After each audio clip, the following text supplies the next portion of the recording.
Bueno, buenas noches, queridos hermanos, y agradecemos al Señor y agradecido al Señor estoy, ya que esta noche es la noche de agradecer por la oportunidad que me dan para poder compartir con ustedes. Y como siempre decimos los que nos ponemos detrás del púlpito, dar gracias a Dios por el privilegio que tenemos de expresar mediante la palabra de Dios aquel consejo que viene en nuestra vida, que tanto bien nos hace, que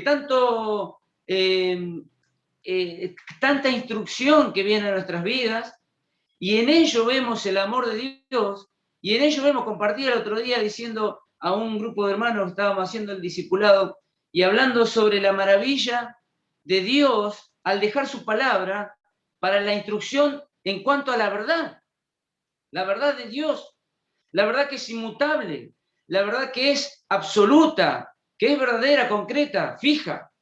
Y esta es la que tenemos en nuestras manos, queridos hermanos, para poder esta noche, a través de la carta de Santiago, como sé que ustedes están estudiando esta carta, haber visto en ella lo que Dios trae como instrucción para nuestras vidas. Bueno, no voy a hacer ninguna introducción absolutamente sobre Santiago, especialmente, pero seguramente ustedes ya saben, porque han estudiado, que quizás sea una de las primeras cartas o partes escritas del Nuevo Testamento. Santiago, hermano del Señor, él no se reconoce a sí mismo así, sino que se reconoce un siervo del Señor, ¿no? Qué interesante esto, Jacobo, el que explica en la mayoría de su carta un tema que está relacionado a lo que vamos a hablar en esta noche, que es a partir del capítulo 3. Quiero que me acompañen entonces a leer estos versículos que, según el hermano que me los dio, Carlos, que hoy cumpleaños, le damos gracias al Señor por su cumpleaños también, y ver que me ha dado esta carta del capítulo 3 de Santiago, del versículo 1 al versículo 12, que vamos a leer de esta manera.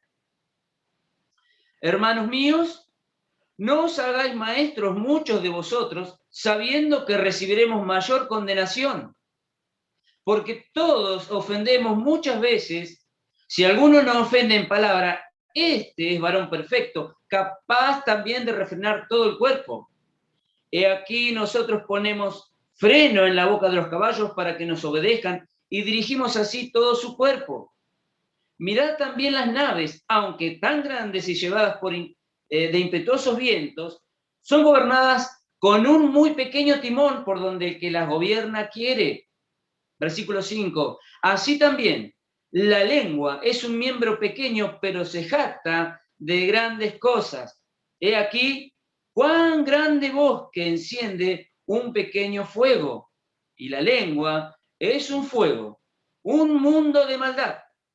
La lengua está puesta entre nuestros miembros y contamina todo el cuerpo e inflama la rueda de la creación, y ella misma es inflamada por el infierno. Porque toda naturaleza de bestias y de aves y de serpientes y de seres del mar se doma y ha sido domada por la naturaleza humana, pero ningún hombre puede domar la lengua, que es un mal que no puede ser refrenado, llena de veneno mortal. Con ella bendecimos al Dios y Padre, y con ella maldecimos a los hombres que están hechos a la semejanza de Dios. De una misma boca proceden bendición y maldición. Hermanos míos, esto no debe ser así. Versículo 11. ¿Acaso alguna fuente hecha por una misma abertura agua dulce y amarga? Hermanos míos, ¿puede acaso la higuera producir aceitunas o la vid higos? Así también ninguna fuente puede dar agua salada y dulce. Bueno, hasta aquí estos versículos que me ha dado el hermano Carlos para poder desarrollar en esta noche este concepto sobre la lengua. Él me preguntó qué título quería que le pusiéramos. Le dije que yo lo iba a dilucidar en esta noche, el título. Ustedes seguro que tienen la lengua, la invitación tenían la lengua, ¿no? Capítulo 3, versículo 1 al 12.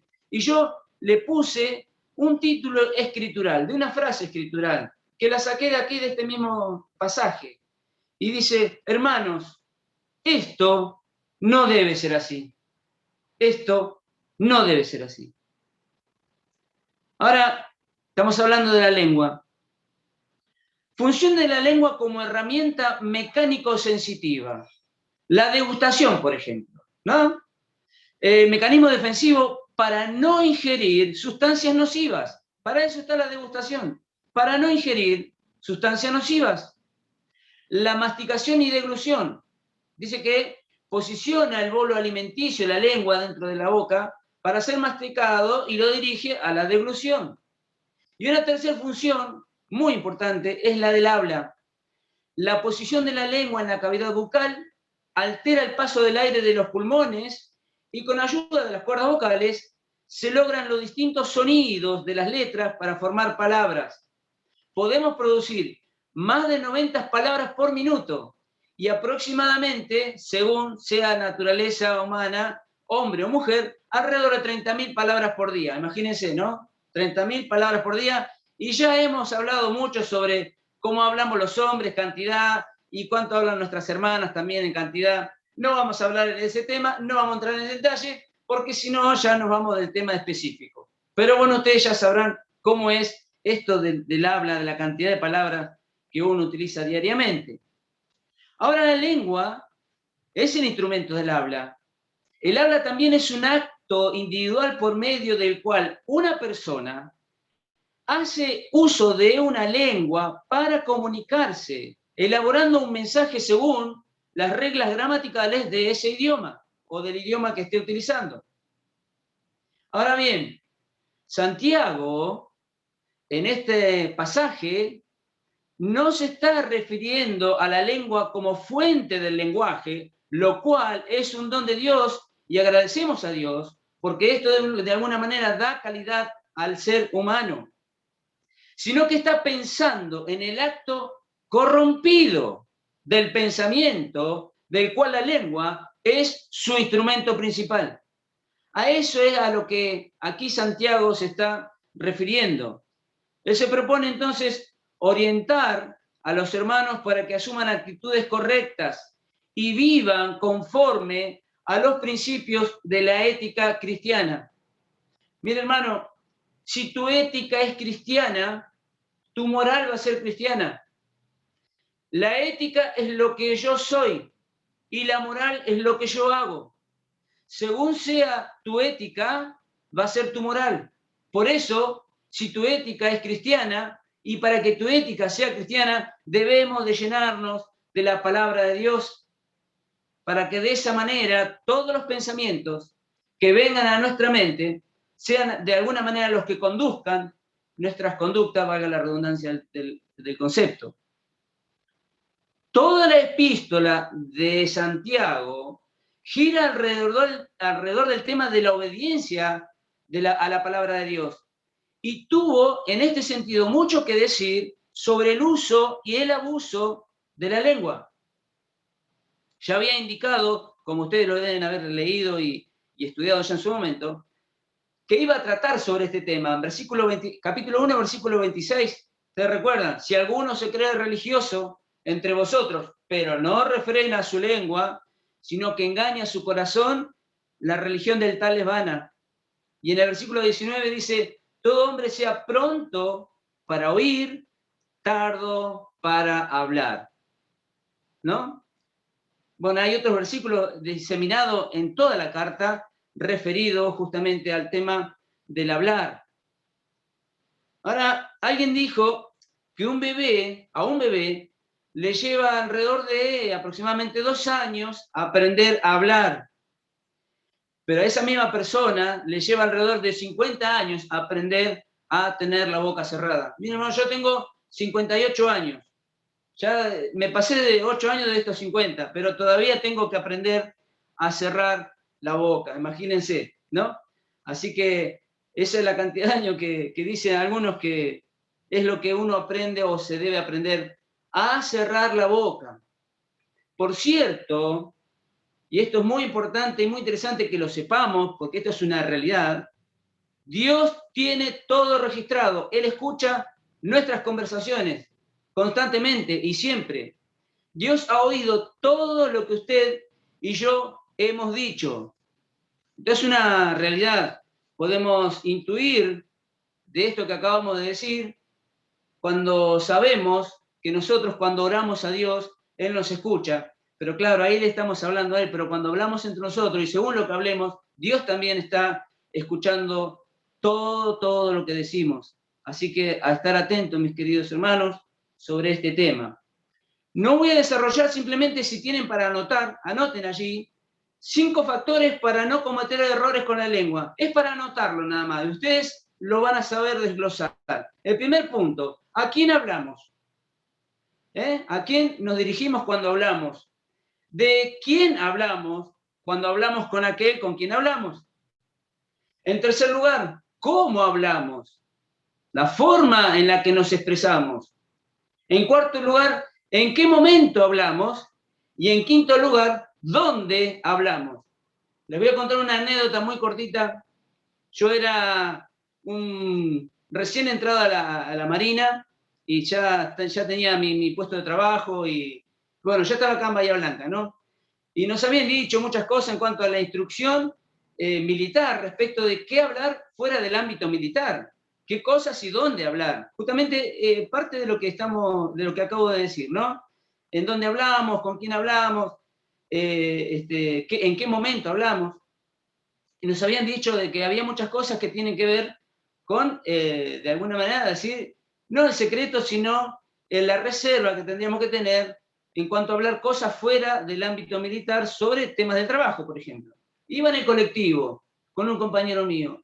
Íbamos hablando de las fallas que habían tenido un avión, porque como mecánico, ¿no? Estábamos hablando de la falla de un avión. Y ustedes recuerden, para que tengan una idea del contexto, si en la Fuerza Armada hay una falla y los equipos no están al servicio para, por ejemplo, defender el país, alguna persona que esté en contra podría estar pensando de que no tenemos la provisión necesaria para defender, entonces sería el momento propicio para atacar. Se interpreta el punto. Estábamos hablando de eso en el colectivo. ¿Qué pasa? Delante nuestro, en el asiento de adelante, iba un jefe nuestro. Se da vuelta y nos dice, a ver ustedes dos, cuando lo vimos nos sorprendimos, los documentos se bajan acá y se vuelven a la base a estar disciplinados. Tuvimos 3 días disciplinados por causa de no saber en qué momento, o mejor dicho, por no guardarnos de hablar lo que no debíamos, ¿no? En su momento. Bueno, algo que me quedó muy marcado, después obviamente no hablaba nada durante el transcurso de mis salidas de Franco, y algunos que han hecho la conscripción quizás se dan cuenta de lo que estoy diciendo. Muy bien, quiero desarrollar ahora muy brevemente, pero sin llegar a una profundidad cabal, porque obviamente es inagotable lo que la Biblia enseña para poder instruir nuestra vida. En esta noche oramos y hemos rogado al Señor para que Él nos hable. En primer lugar, quiero decir sobre la lengua indigna. Versículos 1 y 2. Y en primer lugar, en cuanto a la lengua indigna, dice del hablar del maestro, versículo 1. Ahora, el hablar del maestro viene, ¿no? No os hagáis maestro muchos de vosotros, sabiendo que recibiremos, dice Santiago, se incluye dentro de los maestros, mayor condenación. Ahora, esto de ser rabí, esto de ser maestro dentro del pueblo de Israel, era una profesión muy bien vista. Todos querían llegar a tener esta valoración y este respeto entre los judíos. Así que de alguna manera también había impregnado a los incipientes hermanos de aquella iglesia primigenia en la que estaban queriendo y aprendiendo sobre la Biblia en querer enseñar estas cosas. Dice que el maestro, en este caso, tiene mayor responsabilidad. Hay un concepto en cuanto a condenación que no tiene que ver con la condenación en el juicio final, porque está hablando a los hermanos, dice hermanos míos, dice. Sabemos que quienes han encontrado en Cristo la salvación y la vida eterna, ya no hay condenación para aquellos que están en Cristo, condenación eterna, pero sí hay un juicio. La razón es el grave peligro de enseñar algo equivocado o una falsa enseñanza. Es muy bueno aspirar a ser maestro, pero la advertencia es hacia una conciencia de juicio que debe tener quien ejerza como maestro. Bueno, seguramente en la congregación debe haber varios hermanos que se dediquen a la enseñanza. Yo veo a uno, por lo menos acá, seguramente don Ángel Porcó, que lo tenemos aquí. Así que no solamente va para él esta noche esto, va para todos. La idea cabal que aquí se implica es que el maestro enseñe lo que practica. Dice unos versículos anteriores, ustedes lo deben haber leído y estudiado. Es aquel hacedor de la palabra, no solamente el oidor, el que es apto para enseñar. No ser solamente oidores de la palabra, sino hacedores de la palabra. Este es el hermano que está apto para enseñar. Pero en segundo lugar, en cuanto a la lengua indigna, el versículo 2 habla de aquellos que hablamos en general, no solamente el maestro. En aquellos que hablan en general, porque todos ofendemos muchas veces. Si alguno no ofende en palabra, este varón es perfecto, capaz también de refrenar todo el cuerpo. Este varón es maduro, espiritualmente maduro, capaz de refrenar toda su conducta, se está refiriendo, a la forma en la que va a tratar a sus amigos, a su familia, a sus hijos, a su esposa o a su esposo. A esto se trata en este pasaje. Ahora dice el hablar en general y el poder de la lengua, ¿no? Proverbio 18:21. Ustedes saben lo que dice ese pasaje. La muerte y la vida están en poder de la lengua. Yo cuando leí ese proverbio hace ya un tiempo y uno se da cuenta cuando el apóstol Pablo, por ejemplo, enseña en un pasaje de Colosenses sobre cómo debe ser el esposo con su esposa. Y dice una palabra allí: no seáis ásperos con ella. No seáis ásperos con ella. Y es terrible porque dice que es como una daga punzante que hiere el corazón de la mujer. Y aquí dice que la muerte y la vida están en poder de la lengua. Un hermano nos compartía hace un tiempo sobre nuestros pecados diarios, que muchas veces esos pecados diarios tienen que ver solamente con la lengua, con las palabras, con las que diariamente nos manejamos y ofendemos muchas veces, y inclusive no nos damos cuenta a veces. Pero dice este hermano, al compartirnos esto, nos decía lo que dice 1 Juan capítulo 1, versículo 9, que Él, el Señor, es fiel y justo para perdonar nuestros pecados y limpiarnos de toda maldad. ¿Sí que? Si confesamos nuestros pecados. Si confesamos nuestros pecados. Sí, hermano, si estás en esta situación, si tu situación diaria quizás sea esta, pues toma un tiempo, confiesa delante del Señor, pide perdón a tu esposo, a tu esposa, a tu empleado, a quien sea, a tus hijos, tus vecinos, tu familia. Pide perdón al Señor y aquel que es fiel y justo perdonará todo pecado y toda maldad. Ahora, ¿por qué hay toda esta circunstancia o cómo podemos definir toda esta circunstancia? Aquí Santiago expresa algunos aspectos respecto del uso incorrecto de las palabras. Este uso incorrecto de las palabras incluye, por ejemplo, la falsa enseñanza, la manipulación, el menosprecio, la exageración, la murmuración, las quejas, el chisme, las acusaciones, las promesas sin cumplir, las blasfemias y las malas palabras, el doble sentido, la mentira. Hay una anécdota de unos hermanos en Estados Unidos. Vieron que generalmente en Estados Unidos son mega iglesias, ¿no? Mega iglesias, 3.000 miembros, 4.000 miembros en algunos lugares, y saliendo de un servicio de adoración, hermanos que salían del estacionamiento, iban cerca de la avenida, se pone en rojo el semáforo, y entonces empiezan a frenar los vehículos, y uno tras otro, de los que habían salido muchos de la reunión.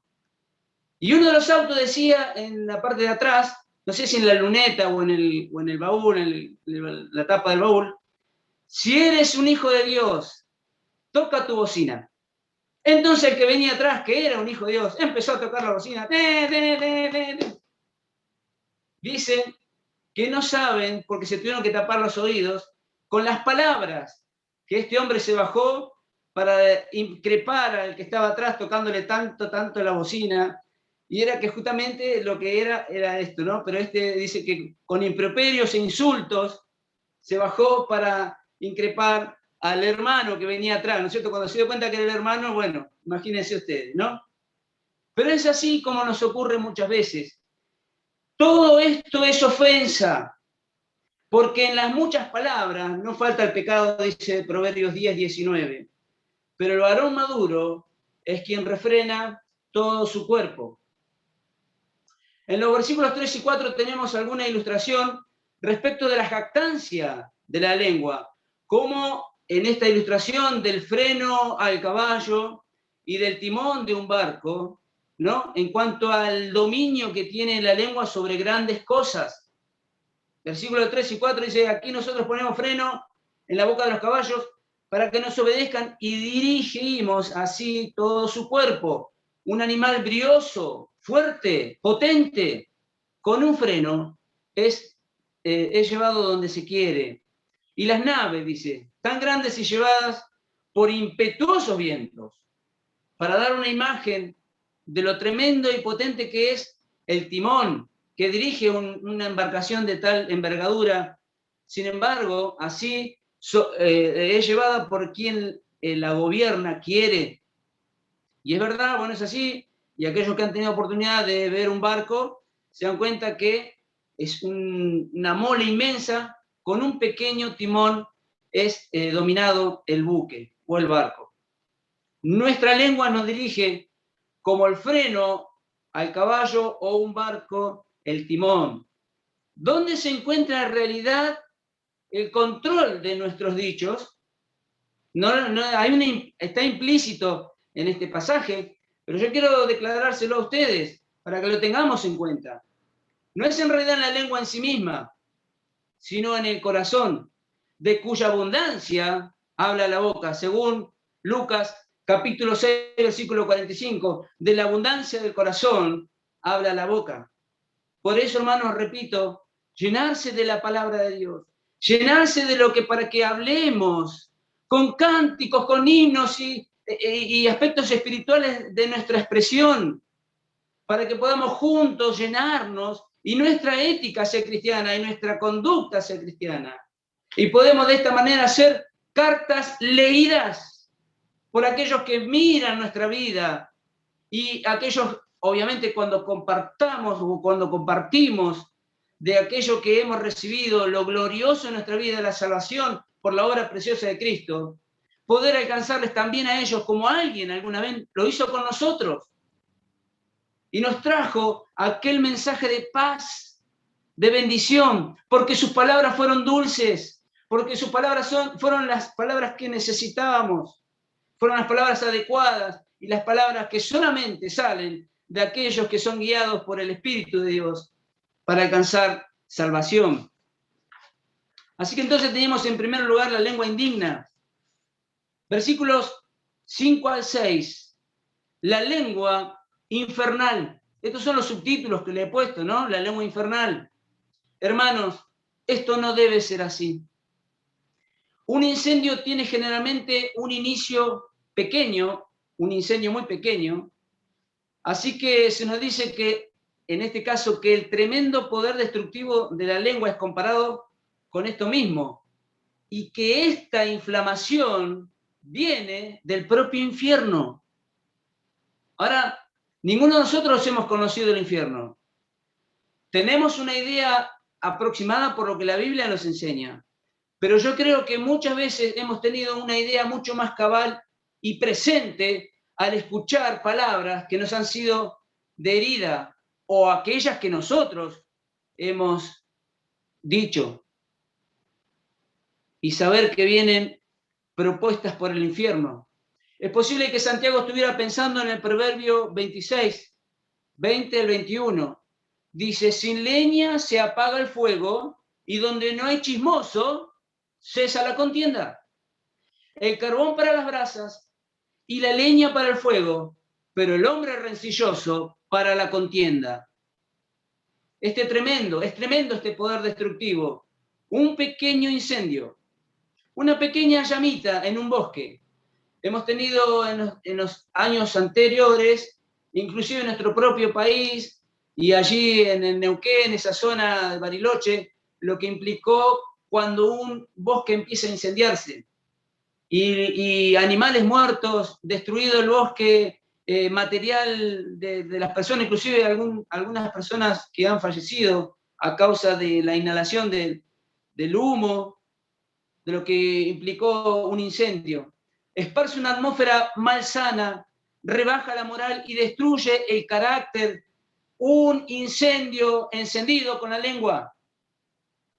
Por eso dice que inflama la rueda de la creación. Toda ella es la que contamina todo el cuerpo. Un mundo de maldad, habla de la vastedad de este aspecto. Hay tal abundancia de pecados en la lengua que es comparada con un mundo de males. Puede corromper toda la personalidad por el mal uso de la lengua. Naciones, países, familias e iglesias destruidas por la lengua.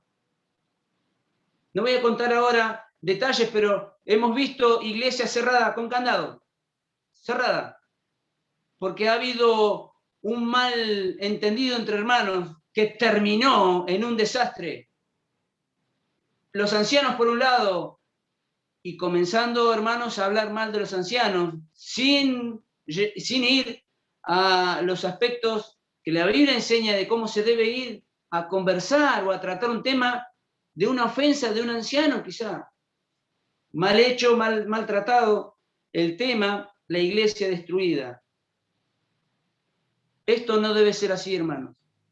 Versículos 7 y 8. La lengua indómita.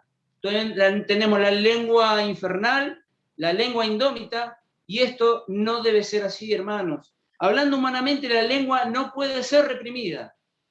Humanamente hablando, la lengua no puede ser reprimida. Romanos, capítulo 3, versículos 13 y 14, nos dice que veneno de áspides, veneno de víbora, hay, dice, debajo de sus labios. La lengua es un miembro que está llena de veneno mortal. Imagínense ustedes, fíjense lo que dice Santiago, ¿no? El Espíritu Santo guiando a Santiago a escribir estas cosas. El Señor Jesucristo ya había dicho algo de esto también. El apóstol Pablo enseñando en la carta a los Romanos. Solo la eternidad y Dios revelará la frustración y la agonía causada por palabras descuidadas. Las características de la naturaleza caída son reflejadas por la lengua. Ahora, quiero hacer una salvedad en el sentido. Estamos hablando de aquellos que no han tomado, por así decir, no han tomado la cruz de Cristo en sus vidas. Aquellos que no han recibido a Cristo en su corazón. Y repito nuevamente, ahora los que estamos en Cristo podemos, porque hay un poder sobrenatural en nuestras vidas, que es la ayuda del Espíritu Santo para poder tener una buena forma de expresión. Una lengua no controlada puede destruir una amistad que ha sido preciosa o puede destruir la comunión de una iglesia, que ha sido el trabajo de muchos años para formarla. Hermanos míos, esto no debe ser así.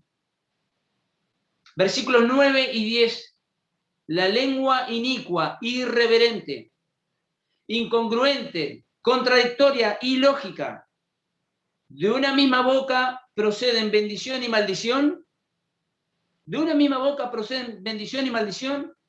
Hermano mío, esto no debe ser así, dice el versículo 10, ¿eh?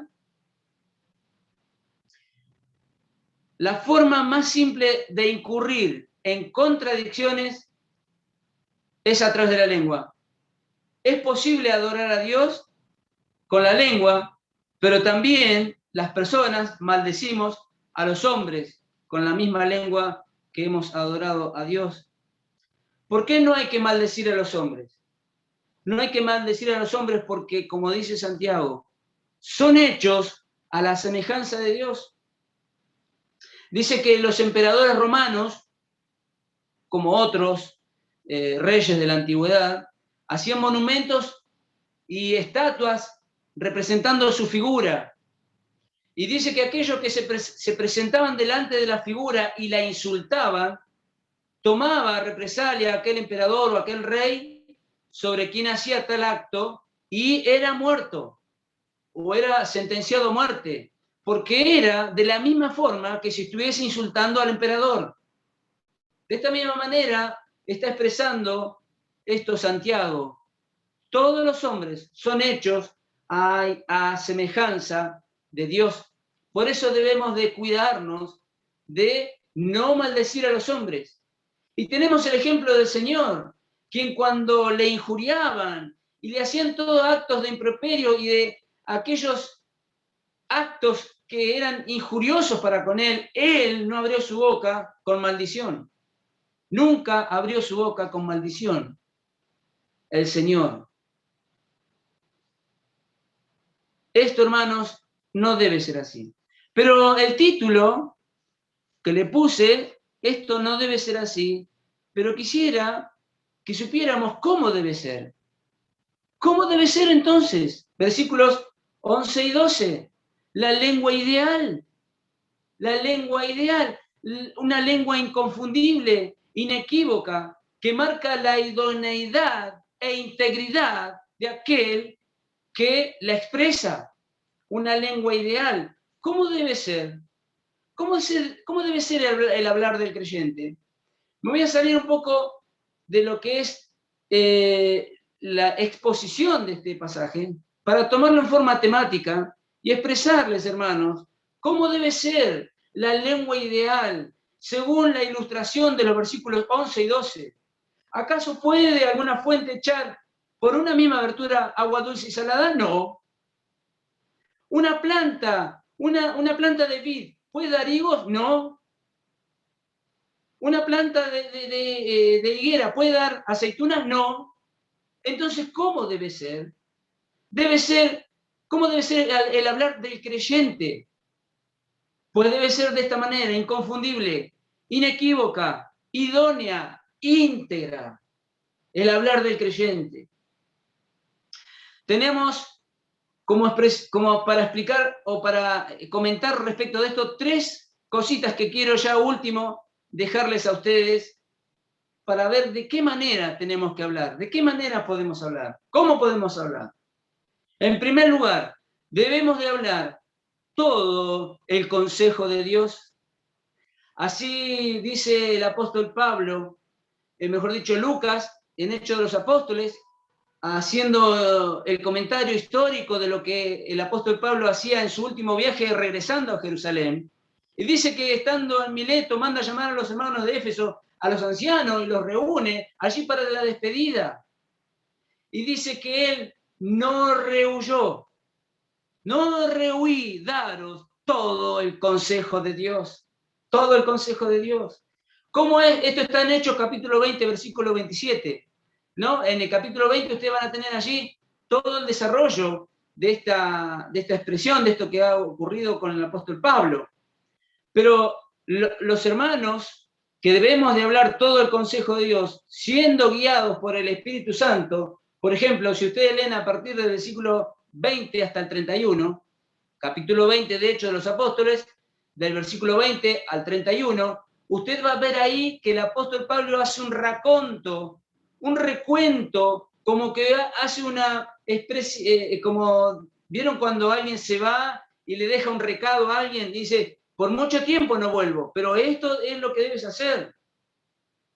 Hablar, el consejo de Dios es hablar con doctrina, la doctrina de Dios, la doctrina de los siervos de Dios y los ministerios que están para ser realizados, características, alcances, limitaciones. Esto es hablar con doctrina. ¿Qué otra cosa hay? En versículo 24, dar testimonio del Evangelio, de la gracia de Dios. Versículo 32, sobre edificar a los santificados. Y versículo 35, estoy hablando de Hechos de los Apóstoles, capítulo 20, ¿no? El apóstol Pablo dice, este es el consejo, que no olvidaron durante todo este tiempo que estuve con ustedes, ayudar a los necesitados. Hermanos, aprendamos cómo es el consejo de Dios y hablemos todo el consejo de Dios. Alguna vez un hermano me dijo cuando yo comenzaba en los ministerios, me decía, porque me daban para hablar, ¿no? Con los jóvenes, entonces yo medio que al principio no quería, era falto de palabras, y bueno, ¿cómo comenzamos siempre algunos? Y este hermano me dijo así, cuando te pidan hablar, Marcelo, o cuando te pidan un consejo, nunca, nunca, nunca rehuyas darlo. Pero específicamente desde la palabra de Dios, no tus ideas, la palabra de Dios. ¿Qué debe hacer el creyente? Hablar el consejo de Dios. En segundo lugar, hermanos, debe hablar con denuedo la palabra de Dios. El consejo de Dios, todo el consejo de Dios, con denuedo hablar la palabra de Dios, o sea, con valor, con esfuerzo, con fortaleza, con ánimo, con vigor. Hechos de los Apóstoles, capítulo 4, tenemos allí también, luego que viene el Espíritu Santo sobre todos aquellos que estaban en el aposento alto, y el primer discurso de aquel hombre indocto, Pedro y Juan, le decían a todas las personas que estaban allí, y los habían tomado los principales sacerdotes, les decían, ustedes no hablen más en este nombre, les prohibimos. Y ellos dijeron, no podemos dejar de decir lo que hemos visto y lo que hemos oído. Y dice que hablaban con denuedo la palabra de Dios, enfrentándose a aquellas personas. En el capítulo 4 de Hechos de los Apóstoles, en el versículo 31, tenemos allí en el versículo 31 una respuesta a una oración que habían hecho ellos. Dice el versículo 30, Hechos de los Apóstoles 4:31. Cuando hubieron orado, todos los que estaban allí, los hermanos que recibieron a Pedro y a Juan, cuando hubieron orado, el lugar en que estaban congregados tembló, y todos fueron llenos del Espíritu Santo y hablaban con denuedo la palabra de Dios. Esto es una oración contestada del versículo 29. Fíjense lo que dice el versículo 29. Y ahora, Señor, mira sus amenazas y concede a tus siervos que con denuedo hablen tu palabra. En el versículo 31 está contestada esa oración. Fíjense, qué interesante cómo Dios contesta. El apóstol Pablo y Bernabé, Hechos capítulo 14, versículo 3, bien digo, Pablo y Bernabé en Iconio, por mucho tiempo ellos hablaban con denuedo. Pablo en la sinagoga en Éfeso, durante un espacio de 3 meses, dice que estuvo hablando con denuedo, con esfuerzo, con ánimo, con valentía, la palabra de Dios.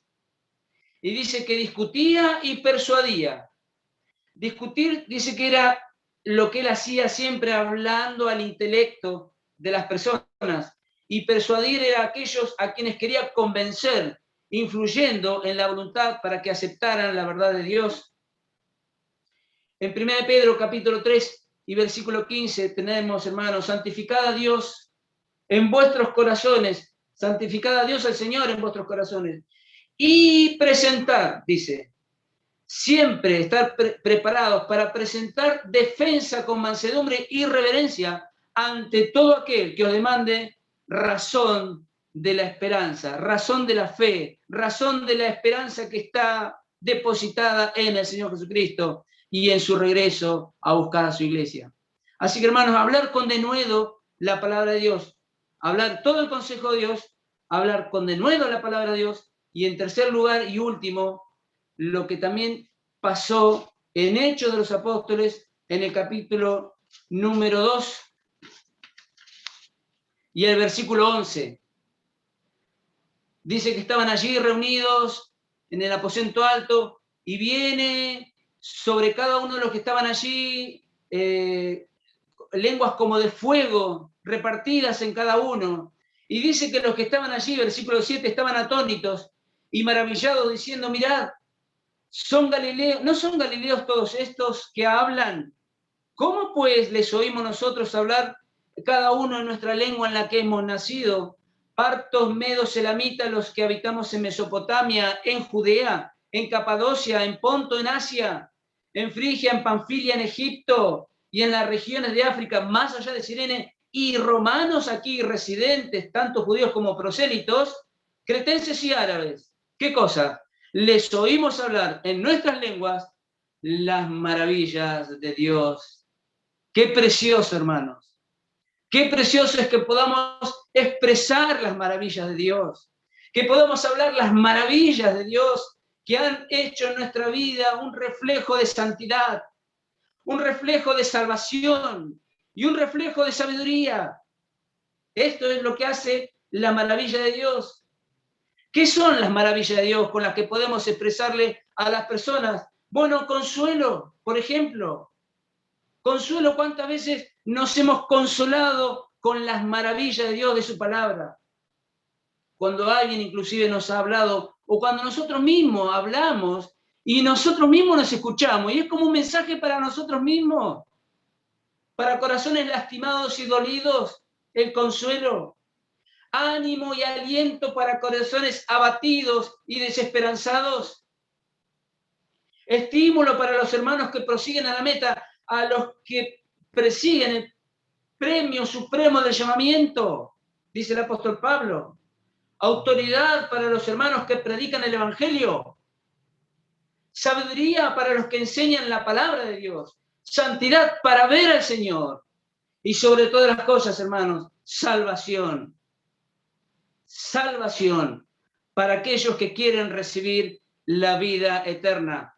Si hay en medio nuestro en esta noche alguien que por haber escuchado tantas veces el mensaje del Evangelio, pero todavía no ha tomado una decisión, sepa, mi amigo, que el Señor Jesucristo enseñó que por sus palabras, un día en el juicio final, ha de ser juzgado.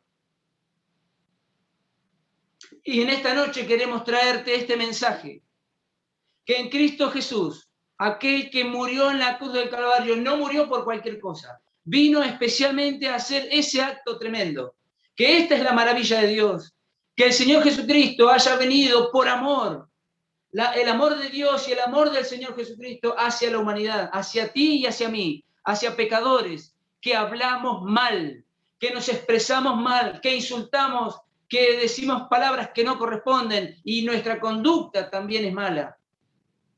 Pero el Señor Jesucristo vino para dar salvación. Y esta es la maravilla de Dios, con la que podemos hablar con denuedo el consejo verdadero de Dios y decir que en Él tenemos salvación y vida eterna, porque la sangre que Él derramó en la cruz del Calvario es para la limpieza de los pecados.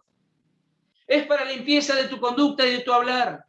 Es para que el día de la condenación o en el juicio final, tú y yo no estemos allí, porque hemos entendido y comprendido que en Cristo tenemos esta libertad y esta salvación. Hermanos queridos, esto dijimos no debe ser así, pero esto último que hemos dicho, esto es lo que debe ser.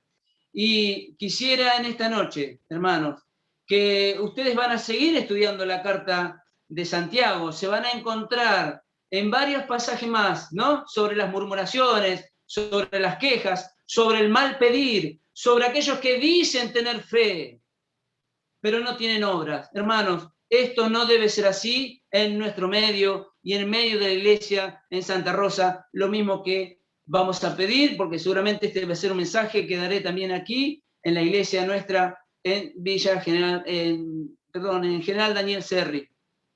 Que el Señor bendiga su palabra, hermanos, y que Él sea aquel que nos ayude a controlar, y el Espíritu Santo que nos ayude a controlar nuestra lengua, la cual de alguna manera hace que nuestra conducta también se refleje en ello. Que el Señor bendiga su palabra. Amén. Oh, qué amor incomparable, Jesucristo nos mostró cuando su preciosa sangre por nosotros derramó. De su amor, ¿quién no recuerda? ¿Quién no le adorará? Exaltado sea por siempre nuestro príncipe de paz.